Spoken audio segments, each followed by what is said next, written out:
Bom dia a todos neste glorioso e poderoso amanhecer. Acontece que a diplomacia de Kryvyi-Rog é a mais eficaz do mundo, e isso não é uma piada. É isso que nos dizem representantes de certos setores analíticos. E aqui nos dizem que a tarefa da diplomacia de Kryvyi-Rog é fazer de tudo para que Putin não tenha a possibilidade de escolher outro caminho, ou seja, aquela mesma carta de Kamsk, onde Zelensky falou sobre Putin, disse tudo e chamou isso de carta diplomática aberta. Acontece que isso é realmente diplomacia, então não confundam, e agora vamos analisar essa diplomacia juntos. Aqui, como fontes, temos a Ukrainskaya Pravda, um excelente recurso ucraniano em certos aspectos, onde contam de tudo um pouco. E vamos lá, em geral, aqui nos dizem que é a terceira. Em junho, no dia da abertura do Fórum Econômico Internacional de São Petersburgo, a cidade foi atacada por drones ucranianos. Eu contei sobre isso. Realmente houve situações difíceis lá. Vários alvos foram atacados ao mesmo tempo e até agora, aliás, continuam atacando. E naturalmente, tanto os participantes quanto os moradores da cidade e os observadores internacionais prestaram atenção a isso. Vamos chamá-los assim. Depois disso, Zelensky publicou uma carta aberta pedindo a Putin um encontro para encerrar a guerra. Novamente, é chamado de apelo pelo fim do conflito. E lá, desde as primeiras linhas, tudo começa assim. Você é velho, você isso, você aquilo, e eu não vou a lugar nenhum, mas a paz é necessária. Isso foi algo bastante estranho. A carta, mais uma vez, repito, não tinha nada de diplomática, mas os analistas continuam analisando ela. E Putin, naturalmente, recusou-se a se encontrar, e depois disso disse que não haverá paz nenhuma, que é preciso continuar o que a Rússia está fazendo. Ou seja, e depois disso, aliás, eu ainda assisti a um desenho engraçado, por assim dizer. Bem, não era exatamente um desenho animado, uma paródia da realidade ucraniana, onde Zelensky dizia: agora vamos ofender Putin, e pronto, vai haver paz, e agora vamos conseguir tudo isso. E no final, tudo acabava em guerra nuclear. Ou seja, claro, não tem nada de engraçado nisso, é mais um humor negro mesmo. Mas mesmo assim, dá a impressão de que é exatamente isso que ele quer, que usem armas nucleares e depois sei lá o que vai acontecer. É isso. Agora Zelensky está em uma posição perfeita, ele é recebido em todo o mundo. Isso é uma coisa, o dinheiro está entrando na Ucrânia como água, isso é a segunda coisa realmente, até 90 bilhões de euros estão indo para lá. E depois esse mesmo chefe prometeu mais 70 e mais 7 bilhões. No geral, lá tem dinheiro de sobra, só os bilionários que não têm. Acho que só o Elon Musk tem mais dinheiro do que isso, do Bezos e do Bill Gates. Lá o dinheiro é enorme, e está claro que nem todo ele é gasto em coisas realmente necessárias. E a maioria, bem, lá estão construindo fortificações, criando coletes à prova de balas portáteis e tudo mais. Beleza, vamos seguir. Drones e uma carta, aparentemente para mim. Esta parte faz parte de uma campanha militar e diplomática mais ampla da Ucrânia, que deve levar Putin a entender que não há alternativa a negociações sérias. Não parece que Putin queira ir para negociações rápidas, diz a análise. Isso segundo esses próprios analistas. Mas há muitos sinais indiretos e insinuações de todos os centros globais de poder de que, até o outono, essa situação pode mudar. Então ele simplesmente não terá escolha. Aqui, obviamente, a situação pode mudar para diferentes lados. Eu não subestimaria o Putin, mas nada de bom vai acontecer se de repente acontecer algo que realmente atrapalhe os planos de muita gente. Aqui, novamente, eu não ficaria feliz com isso. No entanto, os analistas dizem que é preciso esperar só até julho. E lá nós poderemos ver imediatamente o que é a força ucraniana. Mas aqui só resta exclamar. Só resta exclamar apenas Pistrus-Franks. A ortografia, pronúncia e pontuação foram mantidas do original. Bandai Proizou Bratprochaya Zupodfilmova falaram: OTM Ogromnik, o processo de negociação anterior, está praticamente morto. Ele parou e não está indo a lugar nenhum. Etomevil é um dos membros das empresas tocantes. E agora o escritório do presidente ucraniano está tentando trazer de volta a atenção dos Estados Unidos para as negociações, mas até agora não está conseguindo. E suas vantagens, segundo Kiev, como eles afirmam lá, são o aumento dos ataques de longo alcance contra a Rússia. Zelensky chama tudo isso assim.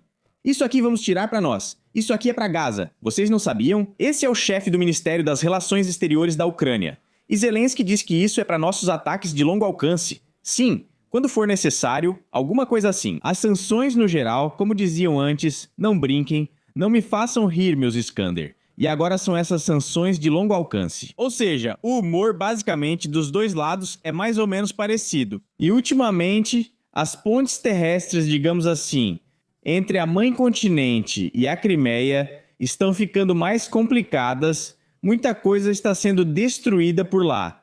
Esses drones transformaram a rodovia Rostov-Simferopol em Estrada da Morte e causaram crise de combustível na Crimeia. Muita gente comenta aqui dizendo que, supostamente, não há crise, mas se você não está passando por crise, só resta ficar feliz por quem não está, porque a maioria está sim. E aqui, mais uma vez, não quero que as pessoas sofram. Gente comum quer dizer, tudo bem, tem a política, esses líderes poderosos aí. Mas quando quem sofre é o povo comum, o povo não tem nada de bom nisso. No entanto, às vezes o povo surpreende por se alegrar com o sofrimento dos outros. Depois ele diz, tudo bem, vamos deixar esse tema para outro episódio ou até uma live. Escrevam nos comentários se vocês querem ver uma live desse tipo sobre temas interessantes, comoventes, filosóficos. Entre outubro e novembro, dizem que pode se abrir uma janela de oportunidade para negociações. Não é a janela de Overton, é outra coisa. E Zelensky intensificou a pressão informacional sobre Putin nesse contexto. Esses são elementos de pressão. Oficialmente, uma carta foi enviada por meio do bilionário Roman Abramovich e publicamente publicada no site do presidente da Ucrânia. Já mostrei o que foi publicado. Isso não é uma carta, e sim provavelmente um roteiro de discurso. 95 kvartal. Para que todos rissem, mas por algum motivo, quando era 95 kvartal, ainda tem alguns palhaços lá, mas já não são engraçados. Ah, era engraçado, mas agora, quando nos oferecem esses roteiros estranhos, isso já não é engraçado, pois afeta novamente os cidadãos comuns. Abramovich tentou várias vezes resolver, mas não conseguiu. Inclusive, entre eles, Zelensky, e também nas negociações entre eles, inclusive Zelensky foi mencionado, falaram sobre ele. O pedido por um encontro pessoal e negociações entre Zelensky e Putin também veio em uma carta aberta. Zelensky afirma que a carta aberta visa impor à Rússia sua agenda e interesses. Повестку и верну. E a Ucrânia, a atenção do público internacional. Ninguém na presidência ucraniana esperava que Putin concordasse em terminar a guerra em junho ou julho.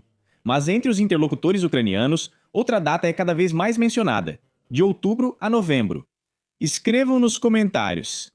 Aliás, qual é a sua avaliação sobre a probabilidade real de a guerra terminar nesses prazos mencionados por esse analista? E aqui eu já falei que os Estados Unidos se afastaram do processo, quero dizer, das negociações entre a Rússia e a Ucrânia. Mas de repente, os ucranianos querem puxar tudo de volta, voltar atrás, enfim, e dizer que sim, é preciso negociar novamente com a Rússia. Tudo isso pode começar em julho.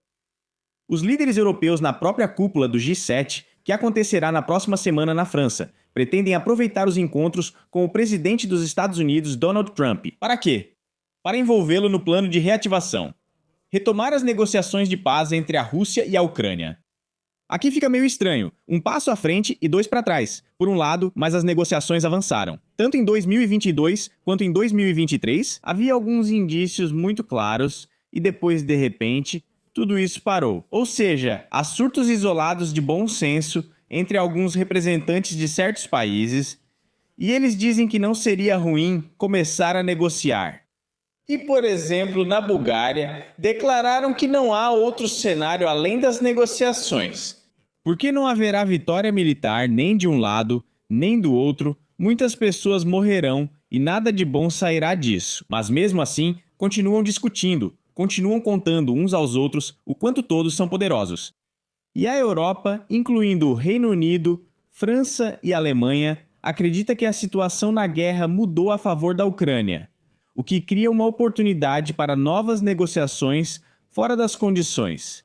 Em Ankara. Aqui tem muita coisa sendo mencionada. O mais interessante é que até mesmo o ex-ministro do Ministério das Relações Exteriores da Ucrânia, não aquele Ministério da Unidade Nacional, o Minieda, do qual Chernyshov era representante. E esse outro agora declara, sendo novamente um lacaio de Zelensky, que é impossível mudar as ações de qualquer forma, exceto, bem, continuar fazendo tudo o que já faziam. Aliás, quem declara isso é Kuleba, que está pronto para lutar de novo, até com cabos de paz de sapador, mesmo no inverno. Então, apesar de todos esses líderes poderosos estarem dizendo agora que talvez haja uma pausa, não haverá pausa nenhuma até o outono. Mesmo assim, ele diz, é preciso se preparar para o inverno.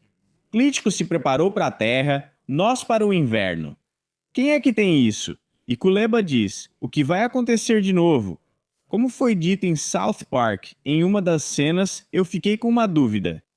Uma questão urgente surgiu para os serviços públicos. Como lidar com esse infortúnio anual da neve, das geadas, da lama, do gelo, da chuva, da sujeira, entupir os bueiros, o esgoto e tudo mais que você possa imaginar? Ainda não há resposta, então vamos esperar. Talvez aqui tenhamos o Ministério das Perguntas Retóricas. Sinceramente, já duvido que alguém responda a essa pergunta, porque todos os funcionários estão ocupados demais. Mas mesmo assim, tudo pode acontecer. Então, de novo, este já é o terceiro, na minha opinião. É o terceiro artigo que eu me lembro em poucos dias seguidos, onde se fala que os líderes desse trio europeu querem que a Rússia concorde. Que concorde imediatamente com várias condições, sendo que são bem estranhas. A primeira é a cessação imediata do fogo. A segunda é a garantia de segurança para a Ucrânia. E a terceira, lá tem reparações e muitas outras coisas. Os países europeus agora veem a oportunidade de desempenhar um papel mais significativo na formação do processo de negociação. Aqui surge novamente uma pergunta para mim. Quando surge a questão do porquê, o que mudou afinal? Aparentemente, alguém quer ver os europeus no processo de negociação. Para quê? Por quê? É absolutamente impossível entender. Como já disse no vídeo anterior, vamos convidar a Albânia, Letônia e Lituânia. Eles, em princípio, já participam e se consideram representantes bastante importantes desse teatro do absurdo, como nós chamamos. Negociações, mas mesmo assim querem envolver ainda mais partes, só para ficar realmente, totalmente sem cabimento. Ou melhor, como uma pessoa procurando o quinto canto em um quarto. É assim, para procurar o oitavo canto 1021. Quanto mais pessoas participam das negociações, vou te dizer, mais isso parece uma bagunça. Pequena digressão, simplesmente porque em negociações de verdade, nada disso deveria acontecer. Como dizem, o dinheiro gosta de silêncio, assim como as negociações gostam de silêncio. Até o último momento, às vezes não se ouvia nada, pelo menos antigamente, quando as pessoas ainda não tinham esquecido como se fazem negociações. Ou seja, havia uma guerra, não importa entre quem. Lutavam. E então, de repente, em algum momento, descobre-se que já temos um acordo para o dia seguinte, todos vão para casa, não vamos mais renovar, digamos, essa assinatura para o teatro do mesmo absurdo militar e tudo fica ótimo. Agora a situação mudou totalmente, até as negociações de paz estão aqui. O presidente do Conselho Europeu, Antônio Costa, afirmou que líderes da UE estão prontos para negociar com a Rússia. É preciso entender, do lado da Ucrânia, mas por que Zelensky não pode iniciar negociações com a Rússia? Eu novamente não entendo. Ou seja, aqui já Zelensky disse que não vai a Kiev, não vai a Minsk, enfim, vai para onde Putin não for. E aqui aparentemente ele tem alguns lugares indesejados para ele. Por isso, acho que não vale a pena esperar um encontro entre esses dois líderes. Isso é sobre o primeiro bloco, que é puramente Ucrânia e Rússia. Mas também temos muitas outras guerras pelo mundo. Se você não sabia, por exemplo, entre Irã e Estados Unidos, e Trump de repente cancelou os ataques planejados para a noite contra o Irã, declarando que o acordo de paz já foi aprovado. Na verdade, agora Teherã declarou que isso não é verdade, mas para Trump tanto faz. Fiquem quietos aí, alguém fala alguma coisa, qual a diferença? O principal é que Trump já disse isso pela 5ª ou 10ª vez. Inicialmente, ele declarou que os Estados Unidos não vão. Primeiro, ele falou em bombardear o Irã caso não aceitasse o cessar-fogo, e depois passou a declarar que os Estados Unidos não iriam atacar o Irã na noite de 11 de junho. Como houve progresso nas negociações de paz, considerando que as discussões com a República Islâmica do Irã foram levadas à liderança máxima do Irã e aprovadas pela liderança iraniana, ou seja, Trump cancelou os ataques e bombardeios planejados para esta noite contra o Irã. É preciso entender que Doni tem muitos parceiros de negócios que só pensam em como conseguir isso, essa paz. Quero dizer, é claro, um empresário sempre. Да, беспокоит. O que os preocupa de fato é a paz, principalmente quem trabalha com armas. Assista ao filme O Senhor das Armas, com Nicolas Cage, e muitas dúvidas sobre esse assunto podem desaparecer. Então Trump declara aqui que os pontos finais do acordo foram aprovados por todas as partes envolvidas, tanto conceitualmente quanto nos detalhes. Ao mesmo tempo, as autoridades do Irã negam que o acordo tenha sido alcançado, as autoridades de Israel também negam e dizem que o acordo não existe. No entanto, há fontes, são funcionários iranianos que contaram para algumas partes que as negociações realmente levaram a um acordo de princípio, mas que ele ainda precisa ser aprovado pela liderança. Khamenei é o filho de Khamenei, que foi bombardeado lá em sua própria casa, e agora ele está tomando a decisão. Então é isso. E além de tudo, Trump, caso o Irã não assine o acordo, ameaça capturar tanto o presidente do Irã quanto a infraestrutura petrolífera do país e, ao que parece, até mesmo transferir o próprio Irã para algum lugar longe do perigo, porque os antigravitadores estão em todo lugar. Trump afirmou que as forças americanas desferirão um forte ataque contra o Irã nesta noite e, depois, pretendem controlar a ilha de Kark. Lá está localizada, lembro, a maior infraestrutura de refino de petróleo, assim como outras instalações da infraestrutura petrolífera do país. E logo depois dessa declaração, ele novamente afirmou que não haverá bombardeios. Ele inventou isso porque alguém lá pediu alguma coisa para ele. Não haverá bombardeio do Irã. E, na verdade, isso é bom. Agora vamos passar ao bombardeio das nossas pobres mentes, ou seja, aquela substância que nos líderes poderosos substitui, digamos assim, o espectro sonoro. E, naturalmente, há muitas pessoas. Vamos dar uma olhada em todas essas pessoas maravilhosas agora. Vou colocá-las aqui e vamos começar por alguém. Bem, em primeiro lugar, precisamos encontrar alguém que abra o nosso. Ah, programa, como dizem. Bem, deixa, não sei, acabaram de dançar a lista. Vitória, vitória, vitória. Não deu certo. Aqui são 2 em 1. Testamos a TV, essa pequenininha, para ver se funcionava direito, e também mostramos isso. Enfim, tudo neste mundo é maravilhoso. Agora, o que temos aqui são os materiais originais. Vamos abrir esses vídeos aqui, e é isso que temos hoje. Então vamos assistir ao deputado Dmitry, deputado. Ele nos declara com uma cara séria que a Rússia está em uma posição vantajosa.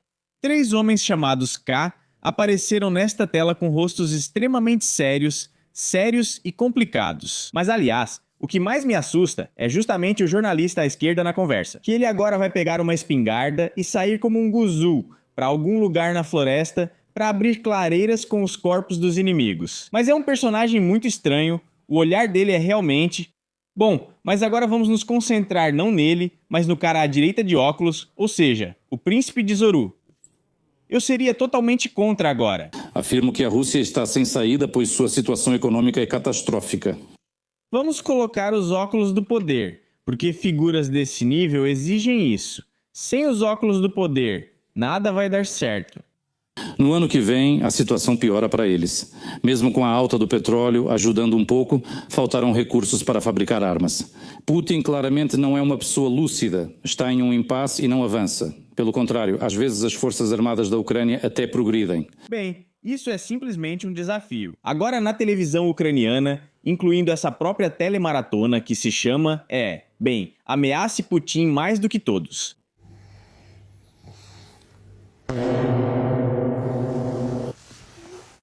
Quem faz a ameaça mais forte, logo vai para algum lugar, como o Caribe.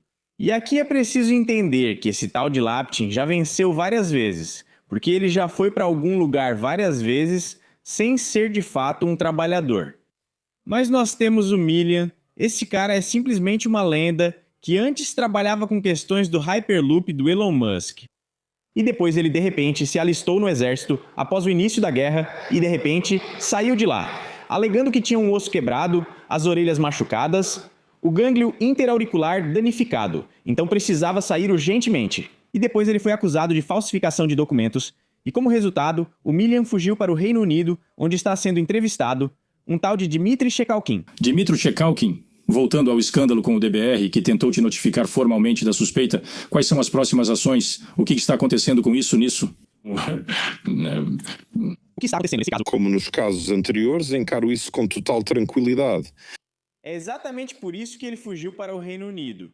Porque para todos esses casos, para todos esses processos, ele reage com absoluta tranquilidade. O Milian não é do tipo medroso, devo dizer.